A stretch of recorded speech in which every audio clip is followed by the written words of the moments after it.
Jangan lupa subscribe channel ini untuk kisah nyata paling romantis dan tak terduga dari seluruh dunia. Cerita kali ini tentang aku, pemuda Indonesia biasa yang bekerja sebagai TKI di Jepang. Tak pernah kubayangkan, seorang janda cantik, kaya raya, dan bosku sendiri, jatuh cinta padaku.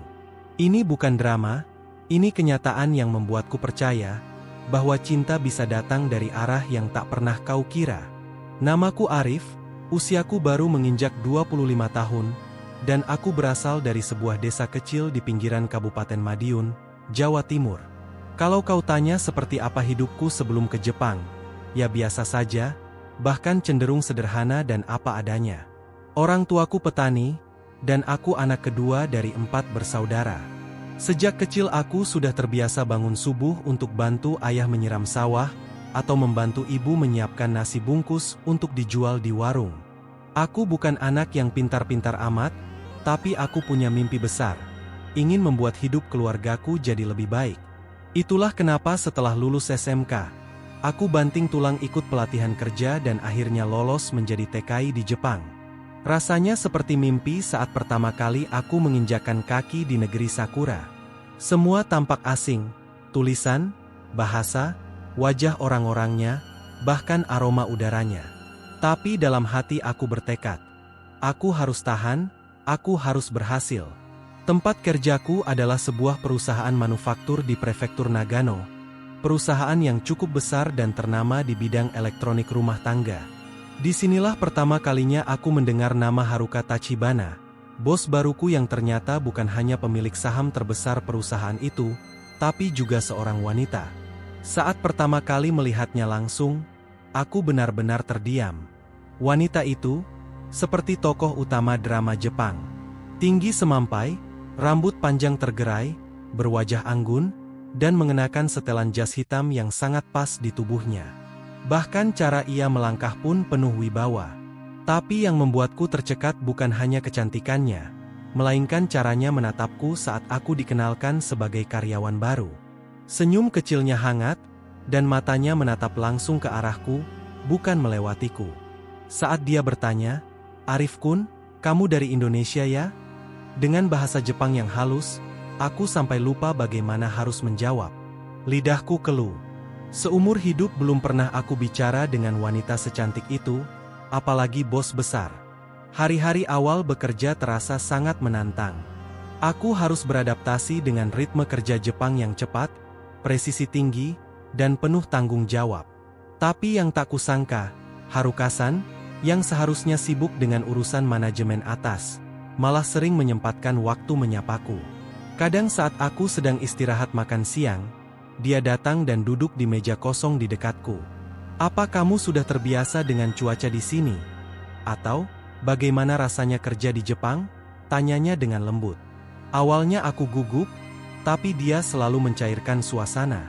Bahkan saat aku salah menyebutkan kata dalam bahasa Jepang, dia malah tertawa dan mengoreksinya dengan sabar. Aku mulai merasa nyaman. Haruka bukan tipe bos yang suka mengatur dari atas menara gading. Dia justru dekat dengan para pekerja. Tapi entah kenapa, padaku dia tampak lebih hangat dibanding ke yang lain. Mungkin karena aku satu-satunya dari Indonesia, atau, entahlah. Waktu berlalu, dan interaksi kami makin sering. Suatu siang saat jam makan, aku sedang duduk sendirian di taman kecil belakang pabrik, tempat yang biasa kugunakan untuk menenangkan pikiran. Tiba-tiba Haruka-san muncul, membawa 2 kotak bento. "Aku masak terlalu banyak pagi ini. Mau bantu aku menghabiskannya?" katanya sambil duduk di sebelahku.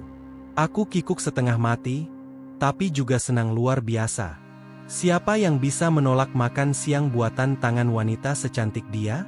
Kami makan bersama di bawah pohon sakura yang daunnya mulai rontok. Rasanya seperti adegan film. Bahkan aku nyaris lupa kami sedang berada di area pabrik. "Kamu tahu, aku suka dengar cerita-cerita kampung halamanmu," ujarnya pelan. Aku hanya bisa tertawa kecil dan berkata, "Kalau begitu nanti aku cerita tentang kambing tetanggaku yang suka masuk rumah." Dia tertawa, dan suaranya membuat jantungku berdetak aneh. Suatu hari, hujan turun sangat deras saat jam pulang. Aku tak membawa payung, dan asramaku berjarak sekitar 2 kilometer dari tempat kerja. Jadi aku berniat berlari saja, toh sudah biasa kehujanan di Indonesia. Tapi saat aku baru sampai di gerbang, sebuah mobil hitam berhenti di sampingku. Kaca jendelanya terbuka, dan suara lembut itu memanggil, "Arif, ayo naik. Nanti kamu sakit." Aku kaget. Harukasan yang mengemudi sendiri. Mobilnya mewah, jelas berbeda dunia denganku. Aku ragu naik, tapi dia tersenyum dan berkata, "Jangan sungkan. Aku tahu jalan ke asramamu." Akhirnya aku duduk di kursi penumpang, basah kuyup, sambil memeluk tasku erat-erat. Dalam mobil itu, hanya ada suara wiper yang bekerja dan detak jantungku yang makin cepat. Haruka menatapku sekilas lalu tersenyum. "Kau tahu, kamu mengingatkanku pada mendiang suamiku waktu muda." Sama polosnya. Aku tak tahu harus bereaksi bagaimana. Antara bingung, senang, dan takut berharap lebih. Tapi sejak saat itu, aku tahu, hubungan kami tidak akan pernah sama lagi. Sejak malam itu, hujan tak hanya membasahi tubuhku, tapi juga diam-diam menyirami benih-benih rasa yang tumbuh dalam diam. Setelah Harukasan mengantarku pulang, malam itu aku duduk lama di dalam kamar, menatap jendela dan memutar ulang kejadian dalam mobil. Perkataannya soal mendiang suaminya masih menggema di telingaku. "Sama polosnya," katanya. Entah kenapa, kalimat itu membuatku berpikir panjang. Haruka bukan hanya wanita cantik dan kaya, tapi juga pernah mencintai seseorang dengan dalam. Aku tak tahu seperti apa sosok suaminya dulu, namun satu hal yang ku tahu, dia masih menyimpan kenangan itu. Tapi, apakah mungkin, dalam ruang hatinya yang telah ditinggal, ada tempat untukku? 7. Hari-hari setelahnya terasa berbeda. Tatapan Haruka padaku menjadi lebih lembut, kadang mengandung sesuatu yang tak bisa kujelaskan. Kadang saat aku melintas di lorong kantor dan kebetulan ia juga lewat, matanya mencari-cari wajahku. Dan saat mata kami bertemu, senyumnya selalu datang lebih dulu. Hubungan kami memang masih sebatas antara atasan dan bawahan, namun aura di antara kami mulai berubah. Bahkan teman-teman kerjaku mulai menggoda. "Wah, Arif, kamu ini anak emasnya bos ya?" Aku hanya tertawa menanggapi, padahal di dalam hati aku gelisah. Aku takut gosip itu sampai ke telinga Haruka dan membuatnya tidak nyaman. Tapi nyatanya tidak. Justru dia tampak santai, seolah memang sengaja membiarkan semua orang tahu bahwa dia dekat denganku. Suatu sore yang cerah di akhir pekan, aku terkejut ketika ponselku bergetar dan muncul pesan dari Haruka. Isinya sederhana, "Apa kamu sedang libur hari ini? Mau menemaniku ke kebun bunga lavender?" Aku sempat terdiam beberapa detik. Aku diajak jalan oleh bos? Ke kebun lavender pula? Ini seperti mimpi yang agak kelewat manis. Tapi aku menjawab cepat, "Iya, saya libur, Harukasan. Saya siap." 2 jam kemudian, dia menjemputku dengan mobil putihnya. Kali ini dia tidak memakai jas atau setelan formal. Dia mengenakan blus biru muda dengan celana panjang putih dan topi lebar. Rambut panjangnya dibiarkan tergerai, dan wajahnya terlihat jauh lebih muda tanpa riasan tebal. Saat melihatku terpaku di depan pintu asrama, dia tersenyum dan berkata, "Ayo, Arif. Hari ini kamu bukan pegawai. Kamu temanku." Kata "teman" itu membuat detak jantungku berdentum keras. Perjalanan ke kebun lavender itu seperti dongeng. Sepanjang jalan, kami berbincang ringan tentang makanan kesukaanku, tempat-tempat yang ingin kukunjungi, dan masa kecilku di desa. Haruka mendengarkannya dengan penuh antusias, seperti anak kecil yang menemukan cerita baru. "Di kampungmu benar-benar ada sapi berkeliaran di jalan?" tanyanya sambil tertawa lepas.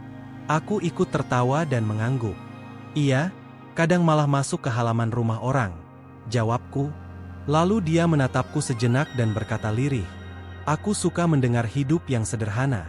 Aku rindu sesuatu yang nyata." Ucapannya membuatku terdiam. Mungkin itulah kenapa dia betah bicara denganku. karena aku menghadirkan kesederhanaan yang sudah lama hilang dari hidupnya yang mewah dan dingin. Ketika kami tiba di kebun lavender, matahari mulai condong ke barat, memberi semburat jingga di langit biru.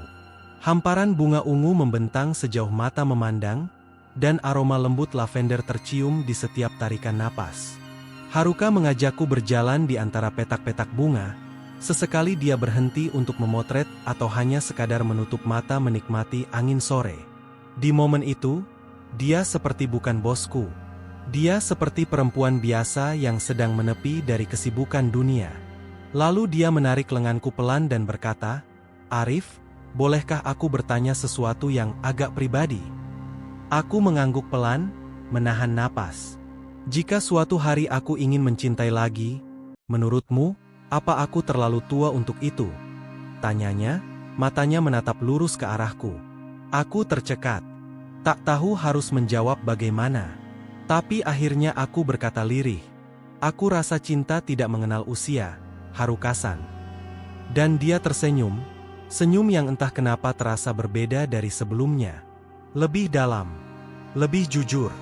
Sejak percakapan sore itu di antara hamparan lavender, pikiranku tak pernah benar-benar tenang. Kalimat Haruka-san terus berputar dalam benakku, "Jika suatu hari aku ingin mencintai lagi, apakah aku terlalu tua untuk itu?" Bagiku, pertanyaan itu bukan hanya ungkapan biasa. Itu seperti pintu kecil yang ia buka perlahan, seakan mengisyaratkan sesuatu. Sejak saat itu, sikapnya kepadaku semakin terasa personal. Bukan sekadar perhatian seorang atasan, tapi lebih seperti seseorang yang mulai membuka hati. Kadang-kadang, dia mengirim pesan hanya untuk bertanya, "Apa kamu sudah makan?" Atau, "Jangan lupa pakai jaket, cuaca dingin hari ini." Sederhana memang, tapi justru perhatian kecil itulah yang terasa paling tulus. Suatu malam, aku dipanggil ke rumah Haruka untuk membantunya memindahkan beberapa barang karena dia baru selesai merenovasi salah satu ruangan di rumah besarnya. Awalnya aku ragu, tapi dia bersikeras, "Aku percaya kamu, Arif. Kamu orang yang paling bisa kuandalkan." Aku pun datang setelah jam kerja. Rumahnya sangat besar dan elegan. Dinding kaca, taman dalam rumah, dan perpaduan arsitektur modern dengan sentuhan Jepang klasik. Aku sempat terpana ketika pertama masuk. "Kamu seperti masuk ke rumah film," kataku jujur. Haruka tertawa kecil. "Sebenarnya aku sering kesepian di rumah sebesar ini," ujarnya sambil mengangkat kotak kecil ke tanganku. Aku bisa merasakan nada sepi di balik tawanya. Mungkin itulah mengapa ia mulai sering memanggilku, bukan karena butuh bantuan semata, tapi karena ia ingin ada kehadiran seseorang. Malam itu kami berbincang lama setelah pekerjaan selesai. Kami duduk di ruang tamu, beralaskan tatami, dengan teh hijau hangat di tangan. Haruka menceritakan masa lalunya. Tentang suaminya yang meninggal akibat serangan jantung mendadak 2 tahun lalu, tepat setelah ulang tahun pernikahan mereka. Mereka tidak punya anak.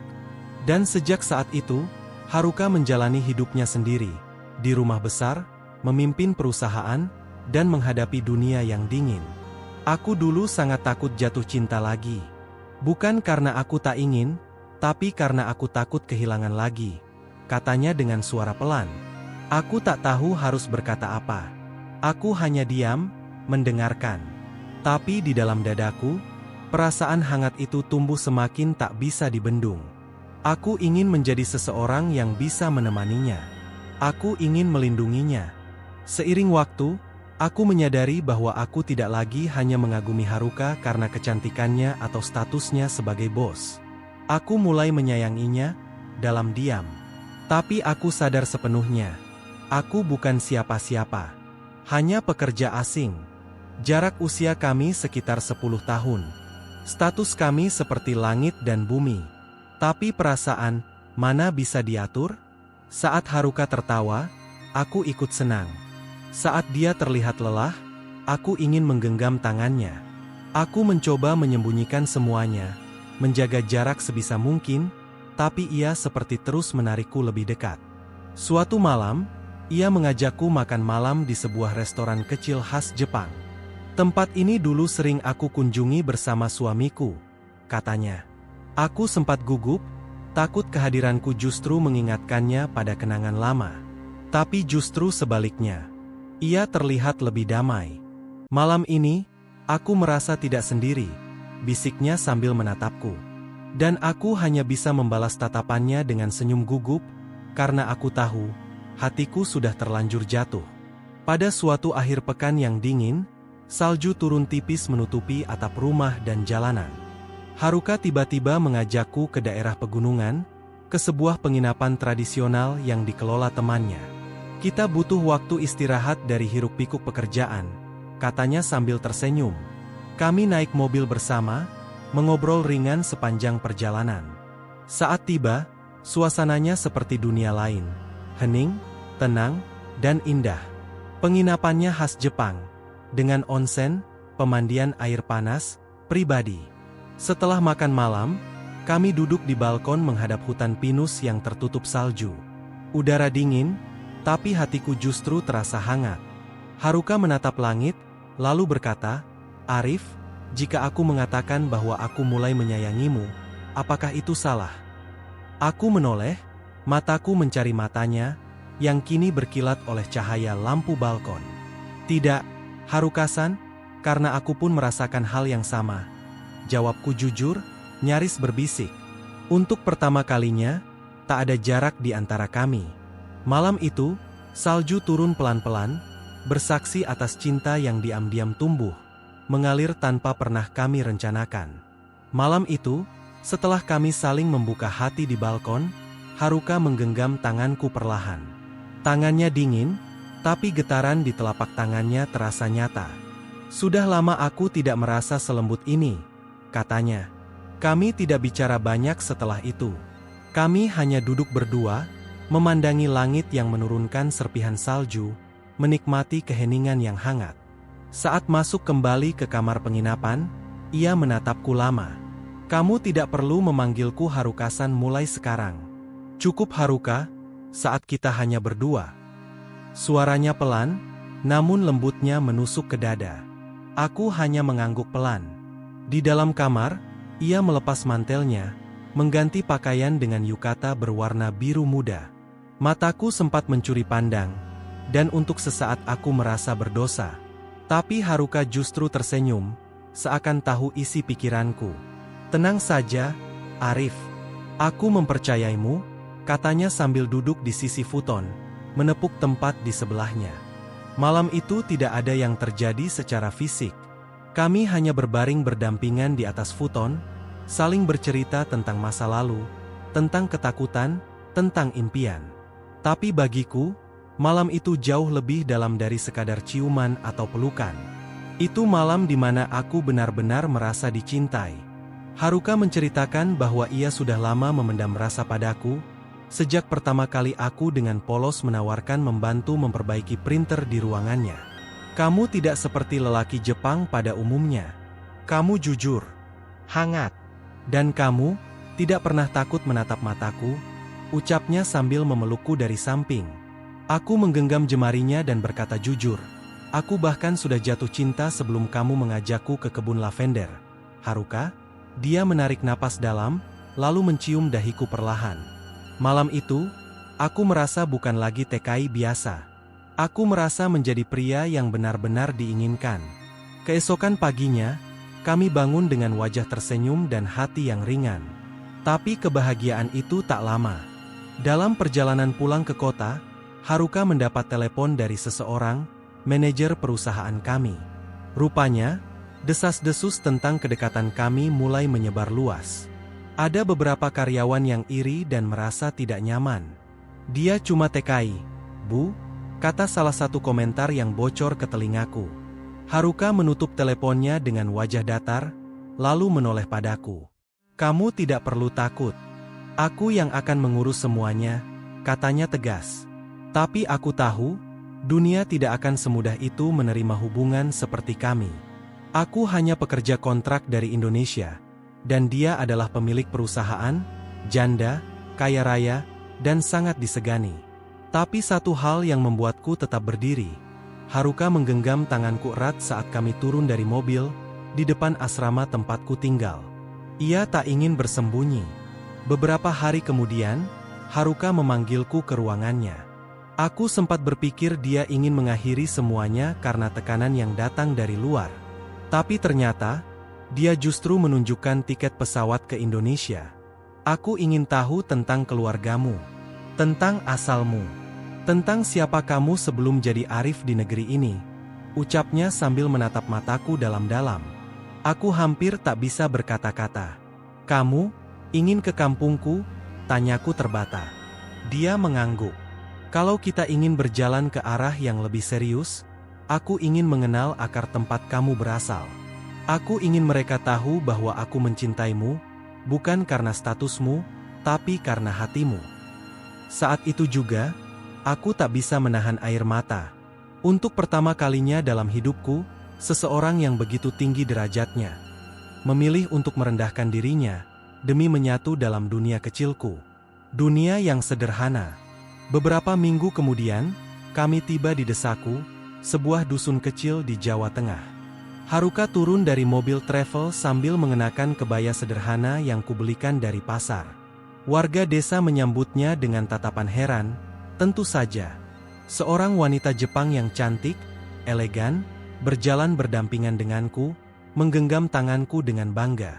Ibuku terkejut, tapi juga terharu.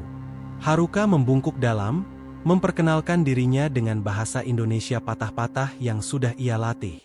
Saya, Cinta Arif, katanya. Semua orang diam sejenak, lalu meledak dalam tepuk tangan dan tawa bahagia. Tak ada cemoohan, tak ada hinaan. Hanya haru. Malam itu, Haruka duduk di dapur bersama ibuku, belajar membuat sambal dan memasak tempe goreng. Dan aku, duduk di ambang pintu, menatap langit malam di atas sawah, bertanya dalam hati, apa benar ini hidupku? Apa benar aku lelaki biasa yang kini dicintai oleh seorang wanita luar biasa?